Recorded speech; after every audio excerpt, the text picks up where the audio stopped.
चाली राजा जी भले बेच दी कनवा के बहाली राजा जी जाके आजुए दुनाली राजा जी भले बेच दी कनवा के बहाली राजा जी जाके आजुए दुनाली राजा जी ना जल्दी लेके आई।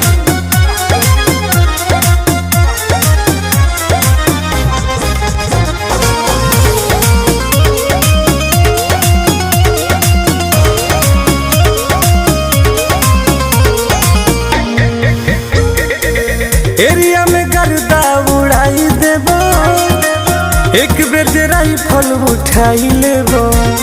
ए राजा सुनो हाँ हाँ एरिया में गर्दा उड़ाई देबो एक बार जे राइफल उठाई लेबो चर्चा में आ जाइबो।